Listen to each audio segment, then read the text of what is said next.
Ég heiti Logi Gesson, ég er 32 ára gamall, fæddur og uppalinn í Hafnarfirði og spilaði handbolta og byrjaði með FH bara 6 ára gamall. Ég held að ég byrjaði bara að pressu vegna þess að pabbi var svona fyrsti atvinnumaður Íslendinga í handbolta. Og hann var svona hálfgert goð í gamla daga, það bara, þá fór fólk bara allstaðar af landinu bara að horfa á hann spila með landsliðinu og svona sko. Hann var svona fyrsti til þess að taka undirskot og var alltaf með svona svolítið öðruvísi. Og ég byrjaði bara ungur að horfa á spólur og sá hvernig hann hafði verið að standa sig og svo bara þegar maður ólst upp í þessu umhverfi og hann var alltaf að þjálfa og svona þá langaði maður líka að feta í hans fótspor. Ég held að það sé svona svolítið hefðbundið. Oft langar maður til að gera það sem pabbi hann gera sko. Ég held að það hefði verið svona kveikjan að þessu. Sannaði fyrir honum og líka það var alltaf verið að segja við hann sko, pabbi var atvinnumaður, þú átt aldrei að vera að ná eins langt og hann svona það var svolítið kveikjan í þessu að maður ákvað að fara í handboltan sko. Sko mín helstu markmið voru, það er svolítið erfitt að skilgreina bara markmið sem eru svona eitt og sem yngri. Ég held að ég byrjaði kannski svona 16-17 ára þá bara sett ég með markmið. Ég var búinn að vera að vinna að handboltanum og reyna að gera mig betri handboltamanni, bara njóta þess að vera krakki. Ég held ég að tekja svona ákvörðun á svona 16-17 ára. Ég var reynda búinn að vera að æfa með að skrifa einandaráðurina mína svona 12 ára að ég ætlaði að verða atvinnumaður sko. En ég var ekki alveg að ákveða hvar og hvernig þetta yrði sko. Þegar maður vissi ekkert þegar maður var 12 ára hvernig bara maður spólaði sko 20 ára aftur í tíman og þá var bara varla sjónvarp sko. Þá vissi maður ekki hvernig var að vera atvinnumaður eða neitt en ég hugsaði sko einn daginn þá myndi fólk koma til mér og ég myndi vera að skrifa einandaráðurina. Ég byrjaði að æfa mig bara 12 ára. Svo þegar ég var svona 16-17 ára þá sagði ég bara, ég ætla að fara í besta lið í heimi. Ég komst að því að það var Lemgo í Þýskalandi og 4 árum seinna þá skrifaði ég undir hjá þessu liði. Og náttúrulega leiðin þangað var svakaleg. Ég gerði allt sem ég gat til þess að bæta mig. Ég vaknaði á nóttunni til að fara út að hlaupa. Ég gerði bara rauninni allt til þess að lyfta okkur með einasta degi og stegi alla bolla sem hægt að stíga bara svona í að gera mistök og læra af þeim sko. Og var bara alltaf með það markmið að komast í þetta lið og ég sendi mér þessi að gæjana sem ég skrifaði það í bókinu minni sem ég skrifaði einmitt hvernig atvinnumanna lífið var og hvernig ég fór og svona og hvernig það gerist alltaf. Þá skrifaði ég gæjanum sem heitir Daniel Stefán, hann var besti handboltamaður í heimi árið 2000 og sendi honum e-mail. Það var eitthvað svona fansíða sko. Ég sagði bara, heyrðu, einn daginn ég að koma að spila með þér og ég fekk aldrei neitt svar sko. Svo 4-5 ára seinna þá var ég að keyra með honum og við vorum að fara að keppa leik fyrir fram að 32.000 manns á heimsmetið á Lemgo Kiel á fótboltavelli í Schalke. Þá svona fattaði ég, djöfull er ég búinn að ná langt. Það var þá sem ég fattaði sko að ég er búinn að ná þessum markmiðum sem ég setti mér. Þetta er svona mín markmið. Sko, mataræði er fáránlega mikilvægt í íþróttum og fólk gerir svo oft ekki grein fyrir því sko hvernig líkaminn fungerar. Við erum alltaf að heyra að tala sko að þetta sé gott fyrir mann og þetta sé vont fyrir mann. Þú veist, matur, þetta snýst í rauninni bara sko orkuefni og næringarefni og svona samsetningun á þeim, hvernig maður borðar og sem íþróttamaður. Alla frumur líkamans, hvernig að hlaða sig og svo framvegis. Þú veist, bara ég held að almennt mataræði skiptir gríðarlegu máli en bara svona þekking á líkamanum og hvernig hann virkar. Hvernig við notum taugakerfið til þess að stækka okkur. Hvernig við eigum að fókusa á næringarefni, ekki orkuefni, þannig að við séum að hafa vítamín og steinefni og magnesíum og það sem hleður okkur upp og svona sem íþróttafólk og hvað svefn er ógeðslega mikilvægt. Þetta er ekki bara mataræði, þetta er svona helst í hendur allt saman. Já, fæðubót er nauðsynleg fyrir íþróttamenn sem æfa mikið og maður missa sölt út úr líkamannum og eins og ég kom inn á áðan þá skortir íþróttamenn magnesíum og alla rannsóknir sína það. Þannig að sko, þetta er samt fæðubót, þetta er ekki fæða. Það sem við gefur okkur mest er matur. Það er bara alveg, það er staðreynd. En fæðubót er nauðsynleg fyrir íþróttamenn og kreatín er náttúrulega bara til þess að vatna okkur upp. Vöðvarnir eru 75% vatn og það hjálpa okkur til við að stækka og glútamín hjálpa okkur til við recovery og endurheimt eftir æfingar og prótein er náttúrulega bara byggingarefni líkamans en það sem er kannski algengasti misskilningurinn í próteinintöku og svona það sem er kannski gott að segja varðandi íþróttamenn, við eigum alls ekki að taka bara prótein eftir æfingu, vegna þess að strax eftir æfinguna við erum að tæma glýkógenbirgðirnar okkar sem eru bara kolvetnisbirgðirnar okkar.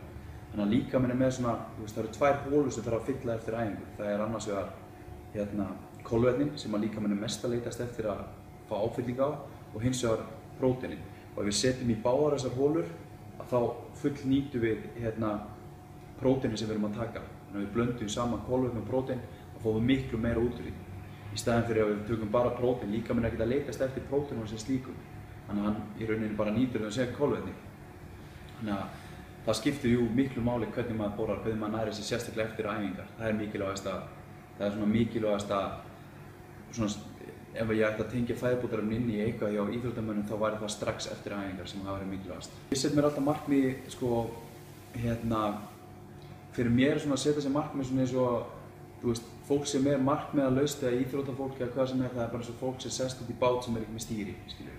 Maður krassar bara einhvers staðar og bara strandar. Maður þarf að hafa svona nokkuð skýra sýn hvernig maður þarf að gera þetta og maður verður að setja sér þessi smart markmið sem maður talar sko. Skýr, mælanleg og allur þessi pakki þar sem við erum að fara yfir sko bara hvað er stóra markmiðið, það er eitt stórt, svo með mörg lítið til þess að ná. Gefum okkur bara að ég seti mér markmið ef ég væri tvítugur aftur og ég myndi segja nú ætla ég að reyna að fara í atvinnumennsku og ég myndi segja nú ætla ég að reyna að stefna á þetta, þá myndi ég fara að bæta á þessu litlu, ég myndi bæta svefn, ég myndi bæta æfingar, ég myndi byrja að styrkja mig og búa mig til alls konar, bæta mig í mataræðinu, þannig að ég set svona mörg lítil, ég set eitt stórt, svo set ég mörg svona undirmarkmið. Það helsta ástæðan fyrir að markmiðasetning klikkar er svo að markmiðin eru óraunhæf. Þið setja ykkur til dæmis markmið ef ég ætla að fara í Manchester United í fótbolta og það er rosalega langur vegur á það. En að maður styttir hann með því að búa sig til þessi litlu markmið, þannig að ég get ekki stokkið hérna upp á næstu hæð bara í einu skrefi, en ég get búið mig til stiga. Ég kemst upp þannig. Þannig að ég tek bara hverja tröppu fyrir sig, vinn í ákveðnum þáttum og sigra svona mörg lítil markmið. Mér hefur fundist það að gefa langmest. Markmiðið mitt núna er þau eru ansi mörg sko. Bara eftir að ég hætti í íþróttum og svona, þannig að það tekur eitthvað nýtt við. Ég kláraði viðskiptafræði og svo er ég að klára núna master og svo er ég að fara í lögfræði. Þannig að mín markmið eru svolítið farin yfir í skóla og business og viðskiptalíf og þau eru svolítið búin að færast þangað. En markmiðin samt að vera 110 kíló af kjöti og 10% fiti það eru markmiðin mín Ég verð það eftir svona 1,5 ár. Það tekur allt góður hluti taka tíma Þannig að ég er bara svona með alls konar markmið. Í handboltanum var þetta náttúrulega það fór rosalega eftir á hvaða tímabili maður var. Var maður á undirbúningstímabili og hafði mikinn tíma, þá gat maður æft tvisvar á dag í ákveðinn tíma. Náttúrulega það er ekki hollt fyrir líkamann að vera í stöðu áreiti Það er gott að fá líka pásu til að lifa frumunum og hlaða sig og svona. Af því að svefn til dæmis, bara svo ég kom inn á það, svefn er fáránlega mikilvægur fyrir íþróttamenn. Af því að þegar við erum búin að æfa og við erum að nota kannski eins og með lyftingar og þetta verið lóð hérna, þá stækkum við bara í viðnámi, við stækkum bara leiðinni niður í rauninni þegar við erum að segja að taugakerfið sendir skilaboð bara þessi vöður að gefa eftir og því sterkara viðnám sem við sendum og lengra því meiri stækkun verður. En ef maður sefur svo bara 4 tíma, af því að líkaminn gerir bara við sig í svefni, þegar maður sofnar og slöknar á manni og þá byrjar heilinn og allt að vinna úr öllum skilaboðum frá taugakerfinu og ef maður sefur ekki nóg þá fær maður enga endurheimt, þá klárar maður ekkert að vinna úr æfingunni. Þannig að í rauninni þá, ef maður sefur ekki þá getur maður alveg líka við sleppt í æfa Og það er svona margir svona hluti sem að mér eru alltaf þótt skipta svolítið miklu máli í heildarmyndinni, bara í hvað var það heilsu en spurningin var aftur Hversu marga tíma æfðir í viku? Já, hversu marga tíma? Ég held að það hafi verið mjög mismunandi. 14-20 tíma stundum, Þetta er ekki alltaf spurning magni þetta er oft bara spurning gæði. Bara eins og að þekkja líkamann sem taka æfingu í stuttan tíma og passa sig, margir æfa rosalega lengi, 2 tíma. Þá fer líkaminn bara að mynda kortisol og stresshormón og fleira. Þannig að oft er betra að halda stuttum, góðum, hnitmiðum æfingum og sinna líkamann þannig að hann fúnkeri rétt. Alltaf margir að gera magn frekar en gæði. Halda þessi gott að vera í gyminu í 2 tíma. líka með framleiði bara vaxtarhormón í 45 mínútur. Eftir það getur maður basically sleppt í að lyfta. Þannig að maður tekur bara á því 45 mínútur og svo getur maður farið að hlaupa eða gera eitthvað slíkt. Mín stærsta hindrun held ég að hafi verið að fara í sturtu. Ángríns. Ég var svo rosalega seinþroska og ég skrifaði það svolítið í bókinni hjá mér sko að ég held bara líka í fyrsta skipti þegar ég fór í sturtu að bara þegar ég fór til Þýskalands 21 árs bara með liðinu. Ég var einhvern veginn alltaf rosalega seinþroska og þótt alltaf rosalega erfitt svona að vera seinþroska. Það var svona mótaði mig svolítið og herti mig upp sko. Það hefur verið mín langstærsta hindrun og en engar áhyggjur að það lengur komið núna sko. Þetta allt í lagi en ég held svona meiðsli líka hafi verið ákveðin hindrun fyrir mig. Bara svona að ég kunni ekki á líkamann. Bara þegar ég byrjaði í þessu, ég var ungur, þá hélt ég mig bara því meira því betra sko. En stundum með minna meira. Þú veist, ef maður hefði fattað það fyrr, þá hefði maður ekki verið að meiðast jafn mikið, ef maður hefði sinnt sér betur, ef maður þekkt betur alla endurheimt og fara í sjúkraþjálfun og sinna sér og svona, þá held ég að það var klárlega mín mesta hindrun, af því að það gerist ýmislegt á ferlinum, bakbrotna og axlameiðsli og margar aðgerðir og alls konar stöf sem að maður hefði getað í rauninni fyrirbyggt með því að hafa þekkingu á líkamann. Mottóið í lífinu er bara sko, svona heilt yfir bara að skapa minningar sko. Bara þegar ég var gamall kall bara hugsa tilbaka bara ég gerði allt og ég lifi svolítið bara eins og ég sé að deyja sko. Ég held að það sé svona svolítið mitt motto í lífinu. Ég bara gerir hluti sem ég langar til þess að gera algjörlega óháð hvað öðrum finnst og já, ég vil bara lifa hratt og hafa gaman og það er bara mitt motto í lífinu sko. Ég held að það hefði verið mamma sem gaf mig það. Hún sagði alltaf bara vertu bara þú sjálfur sko. Gerðu bara nákvæmlega það sem þið dettur í hug að gera hverju sinni. Og ég held að foreldrar mínir, ég hef oft tekið svona fáránlegar ákvarðanir sko, sem hafa kannski ekki verið alveg í takt við það sem svona hefur verið í gangi. Og til dæmis eins og lendi mér eins og upp á kant við landsliðsþjálfarann Guðmund Guðmundsson sko. Af því að hann vildi ekki nota mig um æfingarleika eitthvað, þá bara mætti ég ekki á landsliðsæfingu og ég sagði bara ég nenni sig ekki, ég er farin til Þýskalands. Og þá bara stóðu þau við baki á mér skilur, þau ég held að það hefði verið svona, já, svona, það var svona fyrsta sem kom upp í hugan allavega, það var bara eins og mamma sagði alltaf, vertu bara þú sjálfur, skilju. Ekkert já, ég myndi segja það. Hann var mjög fjölbreyttur, samt svolítið einhæfur, þú veist. Þetta voru alltaf æfingar, það var á morgnana og kvöldin voru við að æfa. En þess á milli voru við svolítið frjálsir, mótum gera þess að við vildum. En svona heilt yfir þá held ég að dagurinn hafi verið bara svona frekar svona frjáls og þetta var bara, þú veist, maður vaknaði, borðaði góðan morgunmat, keyrði á æfingu, tók 1,5 æfingu með 1,5 klukkutíma í æfingu með liðinu, fór svo að borða hádegismat með einhverjum strákum í liðinu, maður kom heim til sín, lagði sig, fór á æfingu, svo maður gekk þetta bara í 6 ár sko. Þú veist, þetta var svolítið svoleiðis og þetta að vera í atvinnumennsku, margir sjá fyrir sér bara að spila og þú veist, og þetta sé voða einfalt, en þetta er stöðu vinna endalaust. Þú veist, maður er aldrei í fríi, maður er alltaf í rútu, þetta er bara svona, þetta er semi-fangelsi sko. Þú veist, þú stjórnar þér ekkert sko. Þú bara sendir það, bara hringir og það þegar þú ert að fara að keyra 100 km á, fara að skrifa ykkur áritanir eitthvað í Þýskalandi og þannig að þetta er alveg svona, þetta er mjög mikil vinna þegar maður var atvinnumaður.